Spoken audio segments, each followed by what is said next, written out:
ولقد يسرنا القرآن للذكر فهل من مدكر. Assalamu alaikum wa rahmatullahi wa barakatuh. This is Shahir Sayed. Today we'll be going over the first topic in the series of my Quranic Arabic lessons, and that will be the ism, the fi'il, and the harf. And I'm just gonna go over that today, inshallah. So with that, before we actually begin, we had to have this idea of breaking language down. Most languages follow a similar structure as I've outlined over here, and in particular, Arabic follows the structure as well. So we start out with letters like alif, ba, ta, or in English we'd have A, B, C, right? And then with those letters we can make up words like C-A-T in English would make cat, or in Arabic kaf, ta, alif, ba would make kitab, book, right? So with these letters we can make words. Now if we input different words and combine different letters to make words and make multiple words, we can make fragments such as his book instead of just book, but his book, or not just the house, but in the house. This might be a bit confusing, but we'll get into that soon, inshallah. Today we're just focusing on words, not fragments.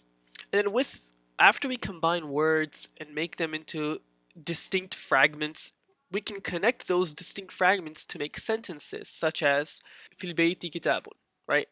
A book is in the house. There's a book in the house, right? Uh, so yeah, that's basically how we're gonna break it down. Now, for our purposes, we're gonna be starting with words.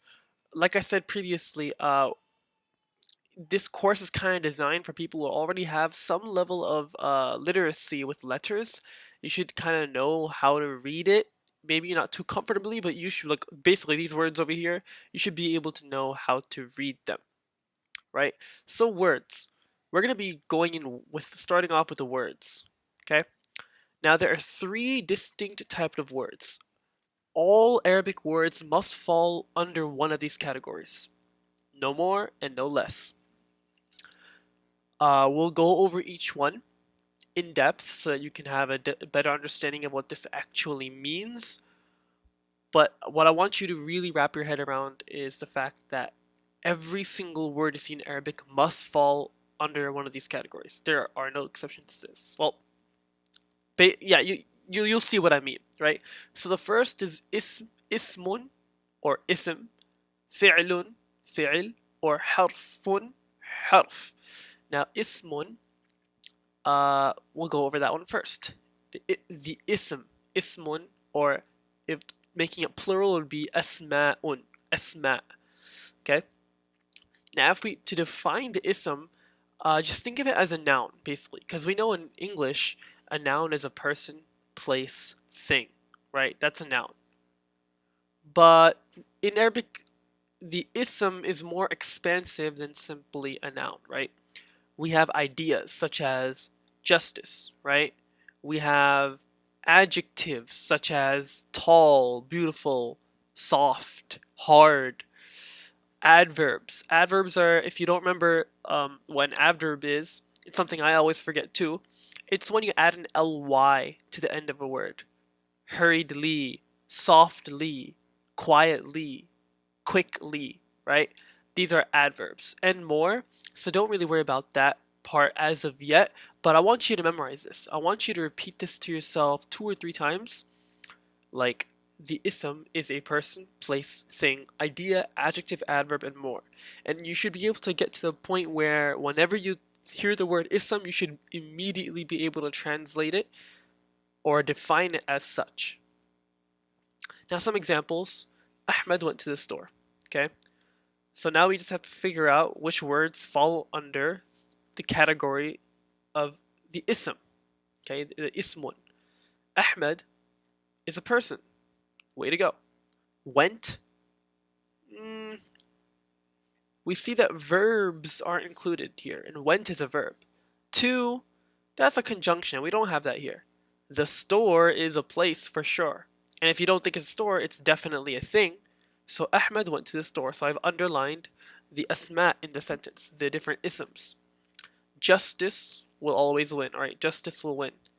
Justice is an idea. As you can see, justice is an idea. It's not a thing, it's not a place, not a person, it's none of these, but it's an idea for sure. Justice or equality or depression or words like that.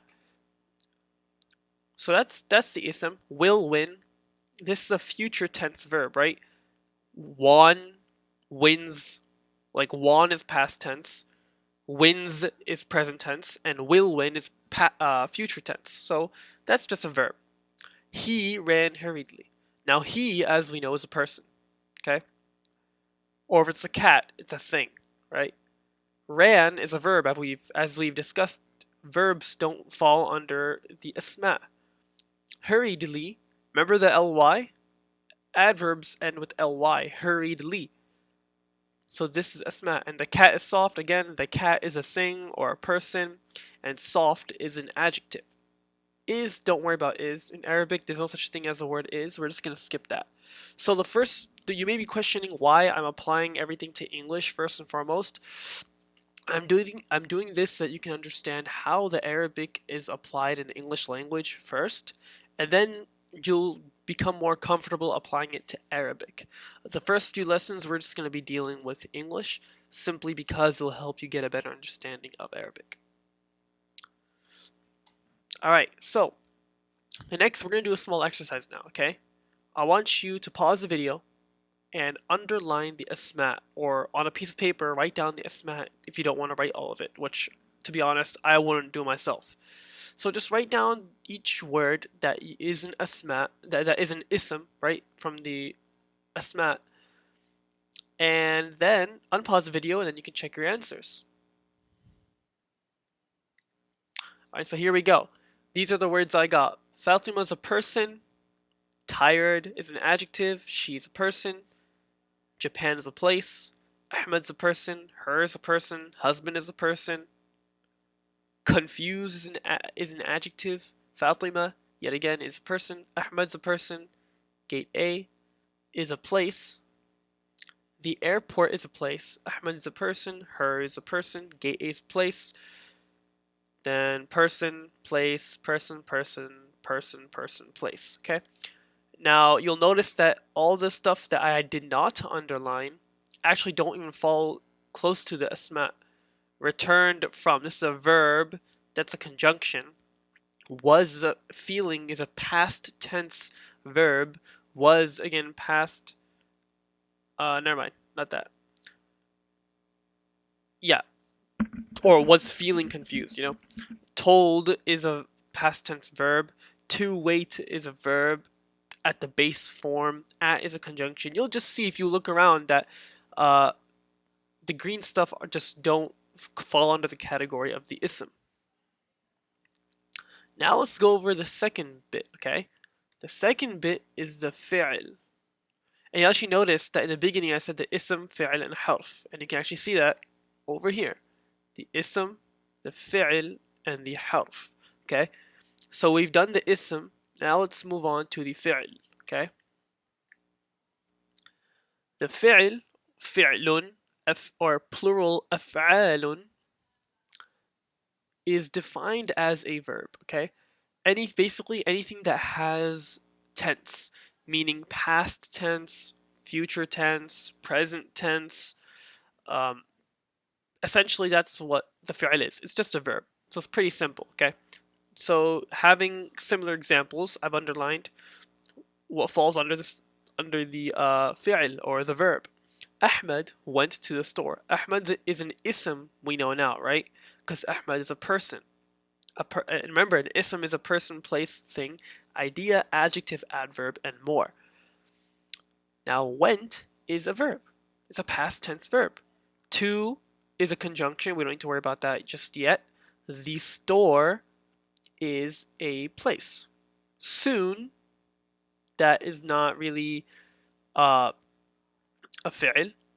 I will leave. And I've connected the word I here as well because that's kind of, in Arabic, the person who does the action is like part of it, kind of. But you'll learn that later. For now, we're just dealing with English. I will leave. That is a future tense verb. Okay? She is eating. She is an ism. Is. Eating is a present tense verb. So you can see over here that I've only underlined the verbs, right? So the verbs are the af'al, the fi'l. Now, just keep in mind that the conjunctions we're not going to be underlining just yet. Now, actually, let's take the same exact paragraph, and now you know what to do, right? Pause the video yet again, and try to underline all the af'al, or all the verbs. So here's what I got. Was feeling is a past tense verb. Returned is a past tense verb. Was confused is a past tense verb, so it's a fi'l. Told is a past tense verb, so it's a fi'l. To wait is a verb in the base tense, so it's in the base form. To wait, to run, to hide, to jump, to eat. They're all base forms. That's a fi'l. Decided is a past tense verb, so it's a fi'l. To drive is a verb again in the base form. Fi'l. To find, another base form fi'l. Found, past tense fi'l. Waiting is a present tense fi'l, right? So yeah. And if you got anything else, you can go ahead. Oh wait, I forgot to change the color over here. See over here is also a past tense fi'l, because he did not see her, right? So it's a past tense verb. So that's, now we've gone over, let's go a little back. We've gone over the ism. And yet again, the ism is a person, place, thing, idea, adjective, adverb, and more. The fi'l, fi'lun, is a verb, essentially. So essentially a verb. Anything that has tense. Now we're going to go over the very last type of word in Arabic, which is the harf. The harf, harfun, or plural huruf, is defined as a word that doesn't make sense on its own. Now I know that can sound confusing, but a lot of conjunctions fall under this category, okay? For example, remember when I said we're not going to be underlining the word to? Well, now we are, because now we're talking about conjunctions, a word that doesn't make sense on its own. To, from, above, right? Until. I can't just walk up to somebody and say from and just stop. Or I come from, right? The sentence wasn't complete until I would say I come from America, I come from India, I come from Pakistan, I come from Mexico, I come from Canada. You have to finish that sentence. Or I am with, and you don't finish it, right? Or I parked the car behind the, you just stop, right? You need all these words don't make sense on their own. If you say to, you have to add something to it. If you have the word from, you have to say from where. If you say until, you have to say until when. Below what? Above what? So all of these and more. These are just a few examples that I've put here. Don't think that this is all inclusive, but this is kind of what we're trying to get at. So in this case, Ahmed went to the store. So now we know Ahmed is an ism. We know that went is a fi'l. We know that to is a harf now, because it doesn't make sense on its own. The store is a place, so it's an ism. It is a thing. Ism is, don't worry about the word is. Just always cancel out the word is. You never need to know about that.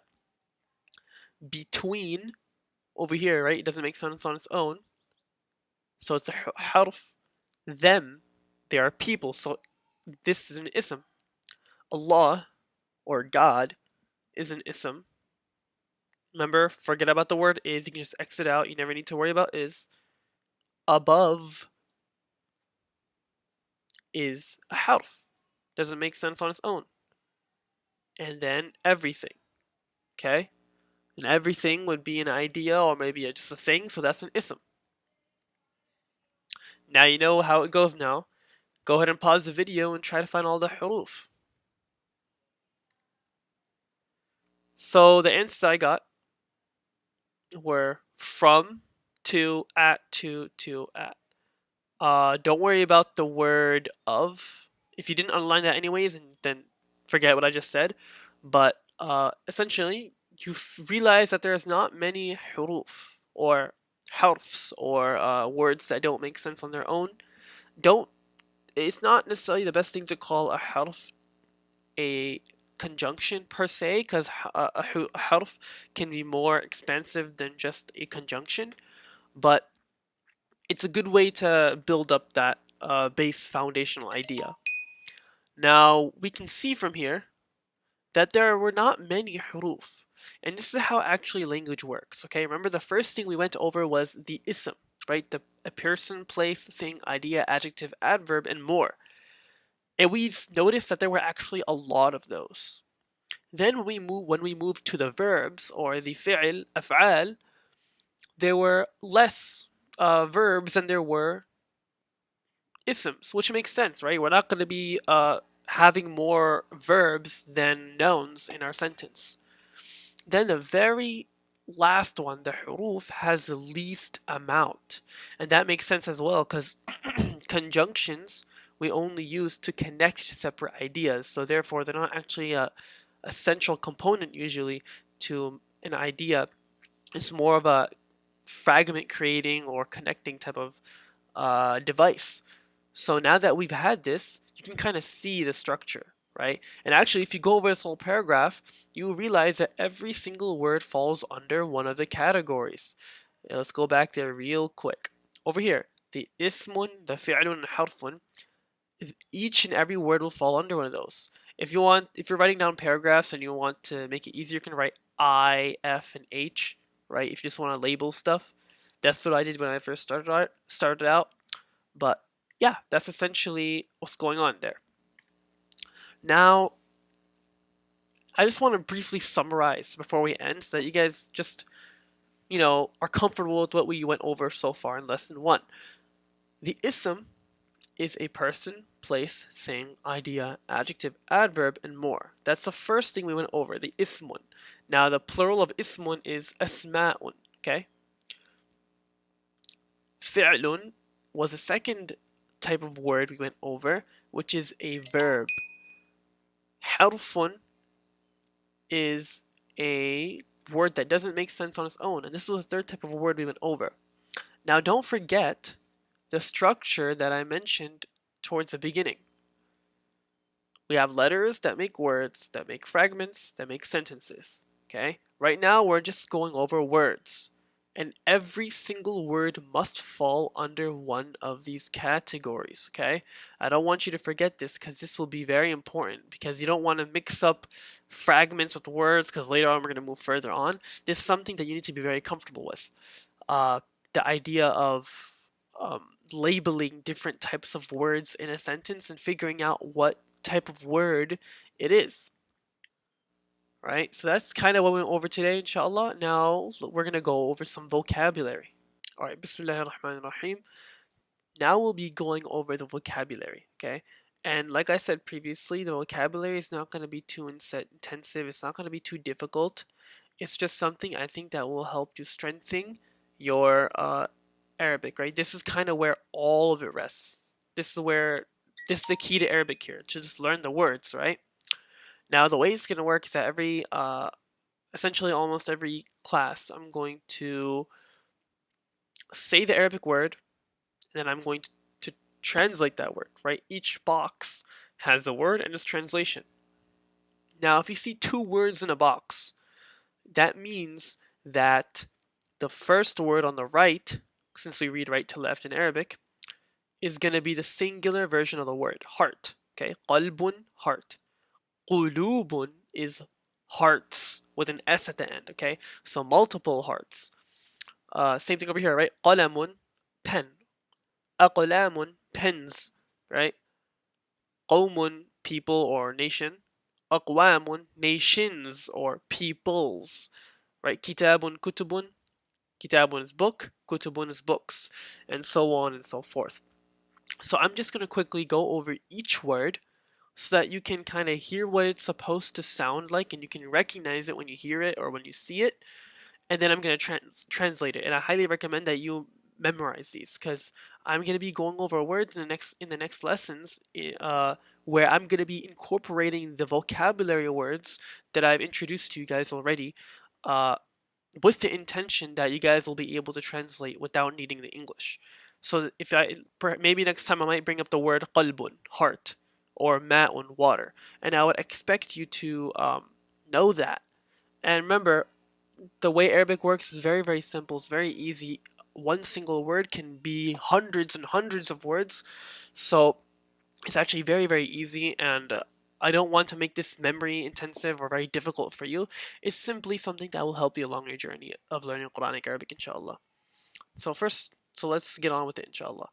Hayatun, life. Ma'un, water. Qalbun, qulubun, hearts.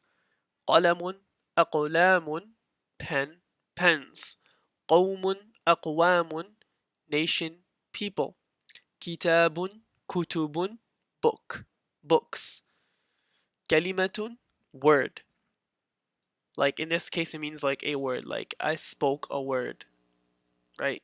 صدر صدور chest.